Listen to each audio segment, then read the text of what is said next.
कर्नाटक दौरे पर गृह मंत्री अमित शाह कर्नाटक के बीदर में सभा को कर रहे हैं संबोधित। आपको सुनवाते हैं क्या कुछ कह रहे हैं। और मैंने यहीं पर भूमि पूजन किया था।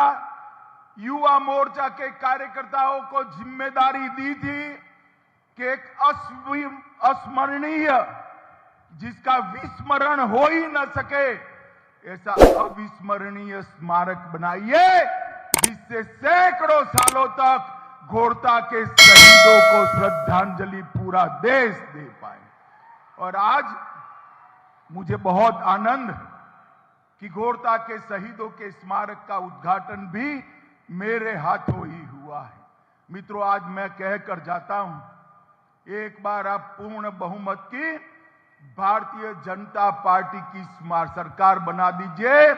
50 करोड़ की लागत से यहां पर बहुत बड़ा स्मृति स्थान और साउंड एंड लाइट प्रोग्राम हम बनाएंगे जिससे न केवल कर्नाटक, देश भर से आने वाले यात्रियों को एक घोरता के महान शहीदों की गाथा सुनाई जा सके। ये स्मारक तो भारतीय जनता पार्टी के कार्यकर्ताओं ने बनाया है, मगर चुनाव के बाद भारतीय जनता पार्टी की नई चुनी हुई सरकार 50 करोड़ रुपए की लागत से यहां बहुत बड़ा स्मारक बनाएगी। मित्रों, 9 मई 1948 पूरा देश आजाद हो चुका था, मगर क्रूर निजाम के पंजे से हमारा ये बीदर क्षेत्र और पूरा हैदराबाद और मराठावाड़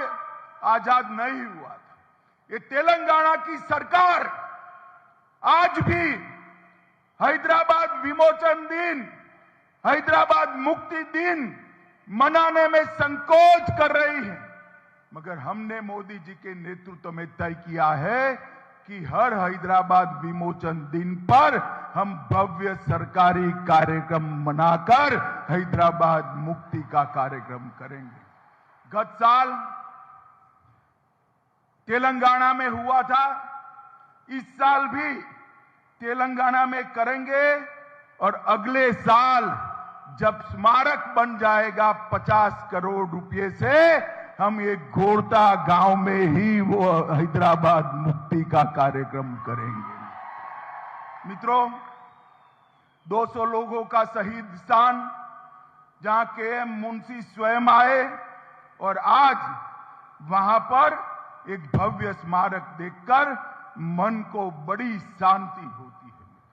कांग्रेस की जो तुष्टीकरण की राजनीति रही, उसके कारण वोट बैंक की लालच में उन्होंने कभी भी आजादी के लिए, हैदराबाद मुक्ति के लिए जिन लोगों ने संग्राम किया उनको याद नहीं किया। भगवान भला करे, सरदार पटेल की स्मृति का उनको अमर बनाए। सरदार पटेल न होते तो हैदराबाद कभी आजाद न होता, अपना बीदर भी कभी आजाद न होता। और मित्रों, भारतीय जनता पार्टी तुष्टीकरण की राजनीति में नहीं मानती। एक कांग्रेस पार्टी ने अभी कल ही हमारी भारतीय जनता पार्टी की सरकार ने तय किया कि रिजर्वेशन के अंदर हम बदलाव करेंगे।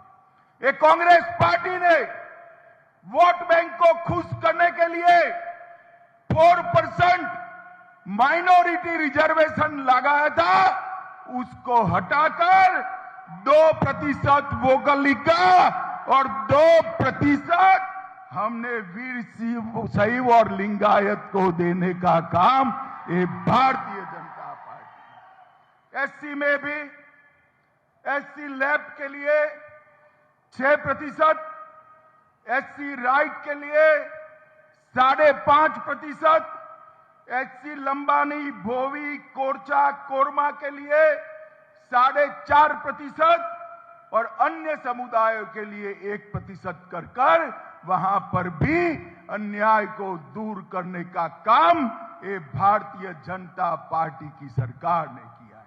मित्रों, ये जो माइनॉरिटी को आरक्षण दिया था ना, वो संविधान सम्मत नहीं था। संविधान के अंदर धर्म के आधार पर किसी को आरक्षण देने का कोई प्रोविजन नहीं है। ये कांग्रेस सरकार ने अपनी तुष्टीकरण की राजनीति के कारण माइनॉरिटी को रिजर्वेशन दिया था। वो माइनॉरिटी का रिजर्वेशन भारतीय जनता पार्टी की सरकार ने समाप्त कर वोकलिगा और लिंगायत समाज को देकर बंधारण के स्पिरिट को लागू करने का काम किया है। मैं बसवराज जी को इस मंच से बहुत बहुत बधाई देना चाहता हूं। मित्रों, आज मैं जब यहां आया हूं तब कहना चाहता हूं, ये कांग्रेस पार्टी कर्नाटक का कभी भला नहीं कर सकती। उनको तो बस एक एटीएम चाहिए, जिस एटीएम से हर रोज कार्ड डालते ही पैसा बाहर आए।